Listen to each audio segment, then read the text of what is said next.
Hey, this is Maja Zelihic, Interim Dean at the Forbes School of Business and Technology. If you're wanting to learn how to embrace change and navigate through disruption as a leader, then listen to the Leadership is Changing podcast with my good friend, Dennis Giannoutsas. Welcome to Leadership is Changing. Each week, we and our guests provide information and insights through exploring leading change. This is taking your leadership to another level by finding the balance between executive excellence and personal well-being through stories that inspire real change. It's time to adapt in our fast-moving world when leadership is changing with your host, Dennis Giannoutsas. Hey, welcome to the show, Leadership is Changing. What we as leaders know to be true is that change is constant. Leaders everywhere confront similar obstacles because people are people, but everywhere you go, leaders are overwhelmed, disrupted, and under pressure.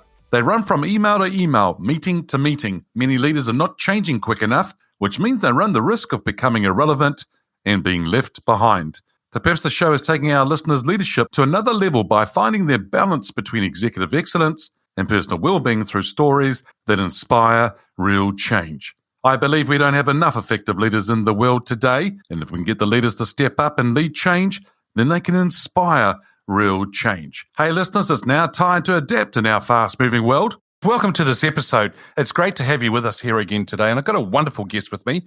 Her name is Dr. Maja Zelihic, and she is an Interim Dean, Fulbright Specialist, full professor, and a Department Chair of Advanced Management Studies at the Forbes School of Business and Technology, University of Arizona Global Campus. Maja, big welcome to you. Thank you so much. Thank you for having me, and greetings to all of your listeners. Thank you. Whereabouts in the world are you today? I'm in Jacksonville, Florida, Northeast Florida. Oh, awesome. Wonderful. Great to see it. Speak to someone else on the other side of the world. Yeah. And tell me something. So we're giving our listeners a little bit of a brief understanding about your background and what you do. So at the Advanced Management Studies at Forbes School of Business and Technology, what kind of programs do you do there? Sure, but we have a bachelor's and master's degree programs. The Forbes School of Business and Technology has different programs in the field of business. We are also affiliated with Forbes Media. We're providing our students with the relevant and applicable content that is in demand at a current business arena, different industries. And a little bit about my background. I have a background in the finance industry for many years. I was also in a corporate training capacity, worked for some big players such as Merrill Lynch as one of the players that I worked for, and was in a corporate training, discovered my love for academia, teaching, and research, and I actually transferred to full-time world of academia in 2013. I'm also a global researcher at heart, and I've done research ventures across several different continents. Haven't been to Australia, New Zealand as of yet, but now talking to you, I'm inspired to visit and maybe do some research there as well one day. Oh, that'd be awesome. Wonderful to have you come this part of the world. And I noticed that in your bio also you talk about the Center for Women Leadership. Tell us a little bit about that. Yeah, Advanced Management Studies is one of the divisions of the Forbes School of Business and Technology, and we have our MBA flagship program. We have our only PhD program within the Forbes School of Business under that particular division, and we also have the entire Center for Women's Leadership. We opened the center in the year of COVID, June of 2020, and we have three different set of activities. We are mentoring students and alumni. We are doing community chats, workshops, main events. And we had so many prominent speakers. We even had some former presidents as our keynote speakers with the Center for Women's Leadership. We are open to all of our members, folks that are not our members, ladies and gentlemen. We also have gentlemen that come in and talk about different issues that are facing women in the workforce. And we do a lot of research pertaining to women in leadership. Oh, awesome. That's very good. And amazing how you launched that in the midst of COVID and the pandemic and that. So that's very good. And I see that you've published over 20 plus peer-reviewed journals, but also you've been a co-author of a book on perception. Tell us a little bit about that. Yeah, my co-author, Dr. Diane Hamilton, who's a syndicated radio hostess, and she's also a prominent researcher in the field of behavior analysis. She's also one of the Thinkers 50, one of the really, really bright minds in today's world of business. We used to work together, and we were actually jokingly tease each other that we would go into a particular meeting, we would leave that meeting, and we would have a completely different perception of what took place. So we were teasing each other. I was always a bit more pessimistic, and Diane was always a bit more optimistic. And we were trying to decipher, it was fun. Why am I hearing one thing and she's hearing another, and the same person's talking to us? And that's how we started digging into different variables that are impacting human perception. And we were focusing on the world of business in particular, where we touched upon some concepts that are applicable, not just for the world of business, but everyday life. It's amazing how we as human beings have our different lenses or filters on our ears, and we pick up different things. And it's always good to have different people's perspectives to understand, what did you actually hear? Yes. Yeah, and you know what, listeners? Actually, first of all, you have to listen to be able to actually understand something or hear something. So, hey, there's a clue. Listen first. But then there's also being able to interpret things as well. So, yeah, very interesting. Maja, this is all fascinating as well about the research and about what you've been doing and so forth. So how did you get into leadership? Well, when I was in a corporate training capacity, I started creating and leading some of the training programs.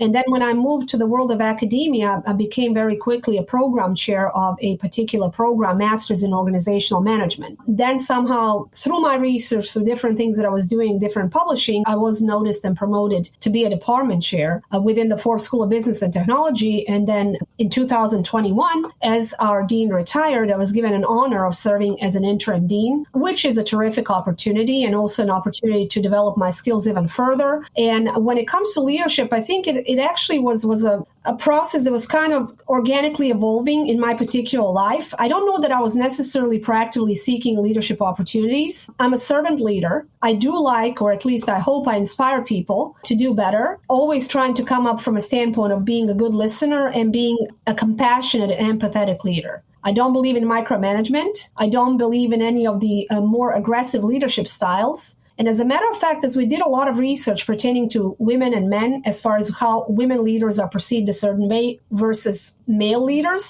a lot of times lady leaders, for some weird reason, feel compelled to mimic the behavior of their male counterparts in order to be taken seriously. And sometimes what we do is we become overly aggressive, overly into your face, cold and composed at all times. I don't believe in coldness when it comes to leadership. There are certain times when you definitely need to take advantage of some of the beautiful variables that we ladies bring to the table. We are caretakers. We tend to be, no offense to male listeners, we tend to be more nurturing. And those are also great leadership qualities to work within and capitalize on. So that is the kind of leader that I am. Absolutely. I totally agree. I think that's awesome. And I don't know. I mean, over my years of experience in working with different leaders and executives around the world, I just, when I'm coaching, say, female leaders or working with them and growing them and that, and I just say, be you.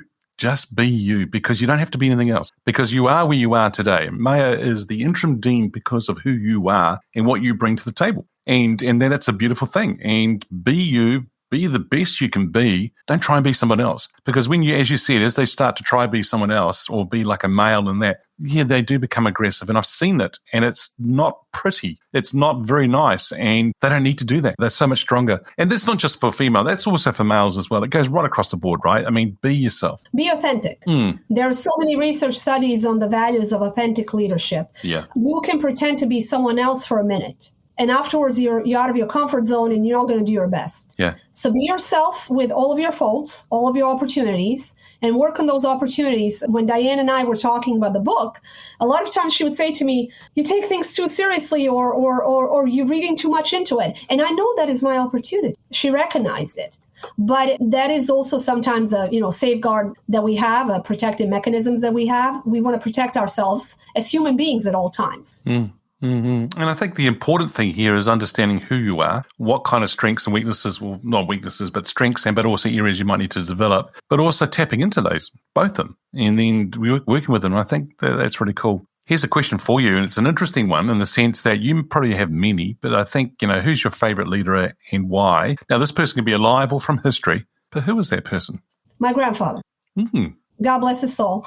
My grandfather, I was born and raised in Bosnia, Sarajevo, former Yugoslavia, and many of your listeners will recognize some of the tragic and troublesome history we had, on top of having wonderful people and great historical sides and beauty. So my grandfather was a very pivotal person in my life and my upbringing. I was 4 or 5 years old, and we would open our mornings with playing a party of chess. Afterwards, we would do a lesson on a particular topic: philosophy, logic, geography, history, politics. I was being asked how to solve some of the issues in the Middle East when I was 5 years old. I felt that was very normal, and I felt every single little girl has this conversations with her grandfather.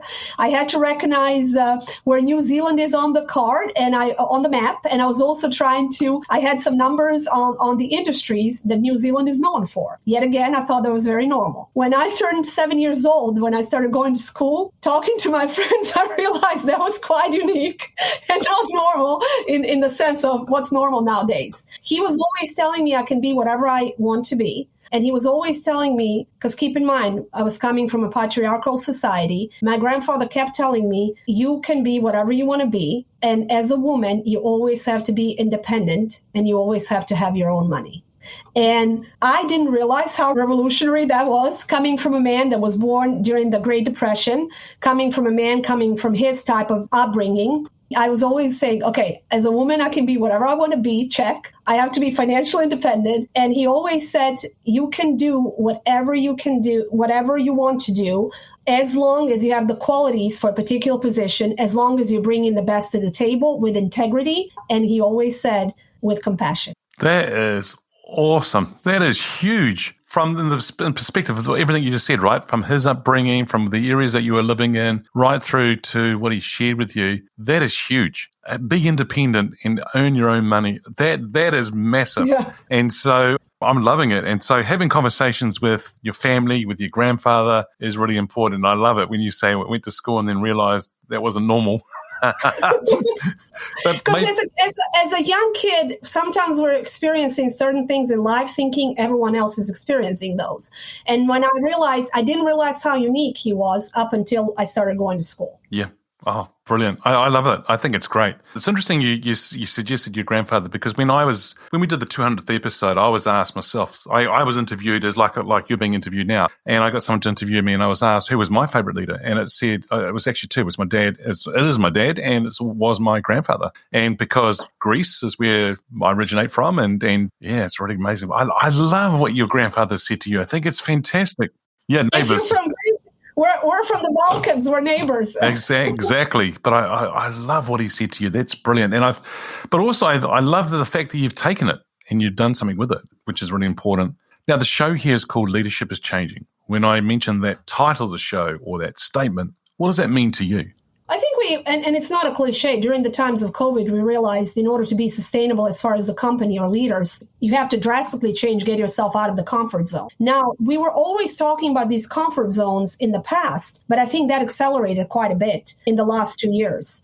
And one of the Forbes publishers, Rich Colgard, who also serves on our Forbes board of advisors, he actually recorded the interviews with the top level CEOs within the United States. I actually built a class around those interviews. And these CEOs were saying where they were in January, February prior to COVID versus what happened to their companies and themselves March, April. So if you're that kind of level of success, and you're having to constantly evolve and constantly change, picture what the rest of us have to do, or your listeners that are currently at the mid-level manager positions or aspiring to be managers or leaders and not even in leadership, students that are listening. So don't get settled. Some of you are being educated for the careers that don't exist at this point of time. By the time you graduate, you may go into a career path. I always remember my grandma telling me, I know you are a professor and I know you're looking at that box. She was talking about laptop, but I'm so confused where your students are.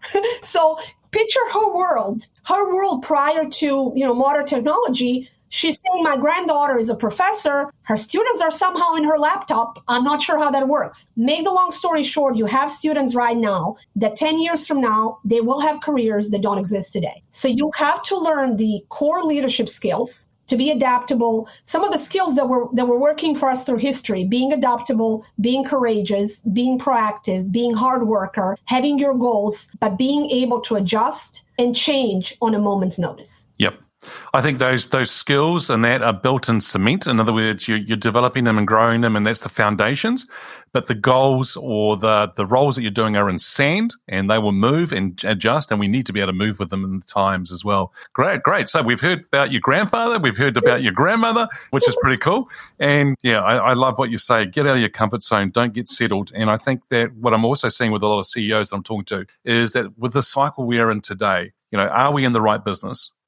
do we have the actual right organizational structure to support that? And do I have the right leadership team to help lead that, move that forward going? And it's really important to see that because a lot of them don't. And some of them have got their heads in the sand and they're not looking around, and they won't be around for much longer if they don't wake up and get on with it. So COVID has really rattled us and waking people up and taking things to a new level, which has been pretty cool. Yeah, I mean, I don't believe in New Year's resolution. I'm actually get slightly annoyed by those. You have to consistently revamp yourself and create goals for yourself throughout the year. Mm-hmm. So don't have the calendar trigger, your new set of goals, because usually we abandon those. Yes. But constantly work on your, I tell my kids 1-year plan, 3-year plan, 5-year plan. My daughter's in high school. She's like, it's not like, my 2-year plan is to finish high school. I said, well, what's afterwards? Stuff along those lines. And that's what I do. And you know what? And sometimes some things I'm able to achieve. Sometimes some things we're not able to achieve. There are a lot of external factors as well. But as you work towards a particular goal, you may discover something else that you want to work on. Yep, absolutely. Yeah, totally. And I think there's a quote that I always put out there on social media on the 2nd of January. And the quote says, "Dear New Year resolution, it's been nice knowing you. Yours sincerely, 2nd of January." Yeah, that's exactly about that, right? Yeah. You and I are living in a world, we're all living in a world that's fast-paced, changing, ever-changing and so forth. So what makes a leader successful today in a fast-paced, ever-changing world? It's so important, and I know people say this all the time, it's so important discovering your passion. What makes you feel alive? And I had a very pivotal moment several years ago. I was going from a very lucrative corporate career in the finance industry into corporate training into the world of academia. Then I started doing global research. We were working on the e-learning implementation initiatives in the developing world. And there was this moment of time, I was in Zambia in particular. We were doing e-learning development project. I felt alive. I've discovered my life's passion. My passion is to do good, give back to what I was given, doing certain ventures, whether global research ventures, learning implementation, e-learning implementation in the developing world.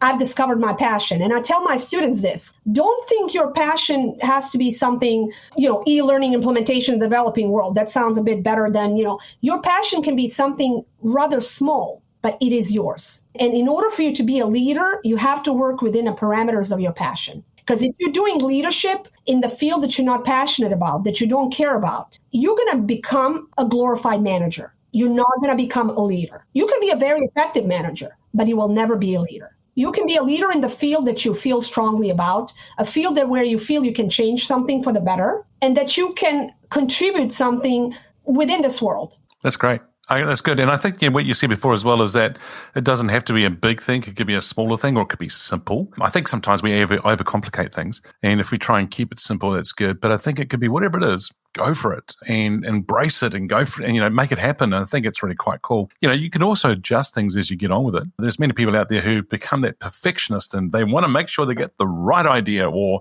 I want to make sure it's the right thing they want to do. And I'm like, come on, just get on with it. And I know that's easy for me to say, just get on with it. It's not always easy to do, but I know that we can always adjust. The sails can always be adjusted on the yacht as we're out there sailing.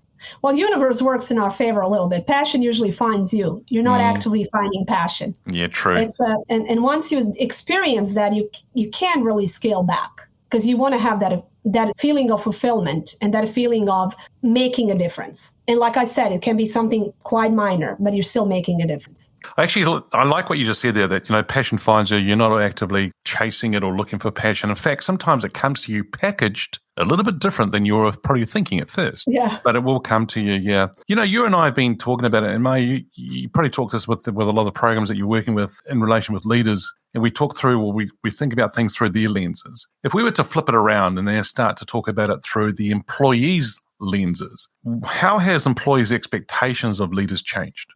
Well, employees are expecting for the leaders to teach them how to do certain things, not just blindly following.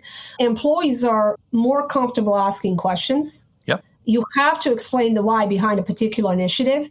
Even if the outcome is actually not the best one for the employees, you have to justify it in the big spectrum of the business sustainability. So just asking someone follow the orders, for lack of better words, because I'm your manager, I'm your leader, that's not working anymore. Employees also want to be continuously developed. I mean, professional development opportunities are a must in today's world and age. And also the employees have to have the succession planning. They have to have what's my next step, as opposed to, several decades ago, sometimes people would retire from the same job they've started when they turned 18. That is no longer the case. So we have a very active workforce. We have a workforce that has lots of opportunities. We have an active force that is continuously educating themselves, and they're making themselves more marketable. So in order to keep the employees, to keep good employees, you do have to motivate them. And motivating them is not telling them what to do, is explaining how to get to a particular business objective and why that's important. So explaining the why behind anything you're doing is of a crucial importance. And really, genuinely, you have to care about your employees. And you can fake a lot of things in life. Sadly, sometimes you force yourself to fake in a business setting. It's very hard to fake care. It's huge. It's huge. And if you fake it, people can see through it, right? And then it's quite interesting. I actually did an episode. So I do 2 interviews a week, and then one other episode is the Ask Dennis Freestyle episode, where I'm asked a question by the listeners, or I will share some thoughts about what my experience is working with leaders around the globe. And what I notice is that I did an episode called Take Both Masks Off. In other words, we've got the COVID mask that we have to physically wear around. That's one. But the second one is, I think a lot of leaders today, they wear this mask. They hide behind it, whether it's a title, whether it's something else, but they're hiding behind it. And I'm like, hey, get out from that mask or that, whatever it is, and be you. Be authentic, be real, transparent. Everything you've been saying, Maja, it's exactly what people need to do more. You and I have been talking about what's been happening. Let's talk about the future.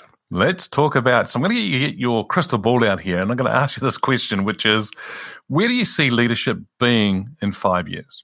Well, I'm in the educational arena, and the 4-year degree programs, there's a lot of talk, a lot of research talking about, are we going to continue with the 4 years of university degrees at the bachelor's level? A lot of times students start year one, and by the time they graduate, those skills are almost obsolete because the workplace is changing quite a bit. So I do feel in the field of education, we're going to gear more towards professional development, nano degrees of some sort, shorter degree programs, and the certificate market. With that, we're going to have to revamp our workforce to be able to be more adjustable, to get out of that traditional mindset and making sure that they are keeping up with the demands of the business world, because I am with a business school. Ultimately, leaders getting too complacent, too comfortable, I think that style of leadership will go out of style.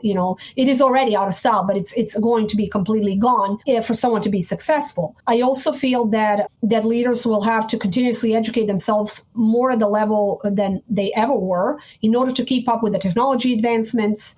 And also they have to be always in tune what's happening within their respective markets, within their industry. I do also feel that the authentic style of leadership is going to become more and more popular, and knowing how to help their employees, knowing how to lead their employees, and knowing how to understand and listen to their employees will become one of the absolutely must-have skills of leaders. So I do feel that leaders will change with the parameters of the industry changes and overall changes in the world. I do think that we all experienced in the last few years, we experienced a significant shock. I mean, there's a lot of things such as, the trauma that was caused for, all of us.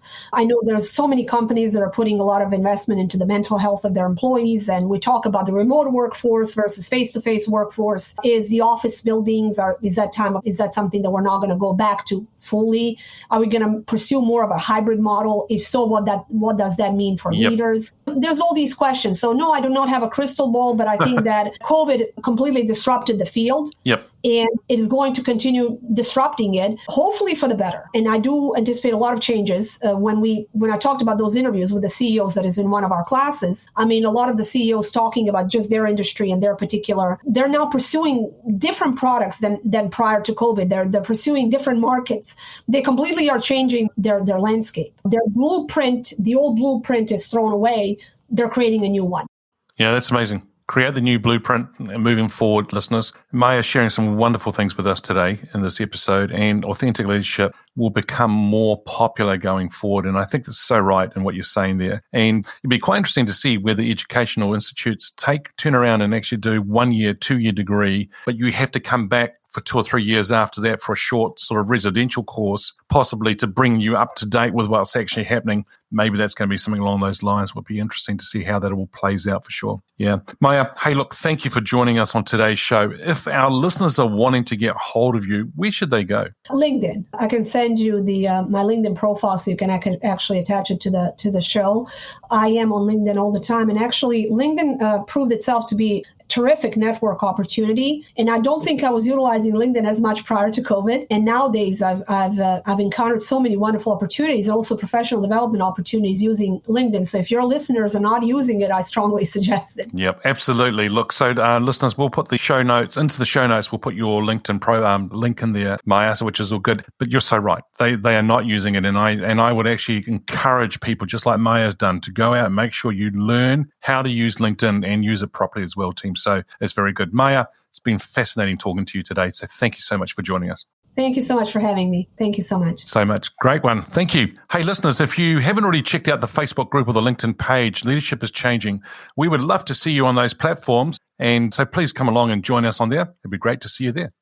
Hey, listeners, what we as leaders know to be true is that change is constant. Change is incredibly scary, especially with the unknown and unfamiliar territory. It's time to adapt in our fast-moving world when leadership is changing. Look out for the episodes as they're being released. Download them, have a listen, put a review and a rating. Feel free to share them with your friends, your family, and your network. Hey, if there's any feedback you'd like to give me about the show, or if there's a question you have for the Ask Dennis Freestyle episode, then send me an email, dennis@leadingchangepartners.com. Hey, listeners, it's always a pleasure being with you. Thanks for tuning in. Until next time, bye for now. Thank you for listening to this episode of Leadership is Changing with your host, Dennis Giannoutsas. Each week, we and our guests provide information and insights through exploring leading change, inspiring executives and leaders to adapt and lead a bigger game in a fast-moving world.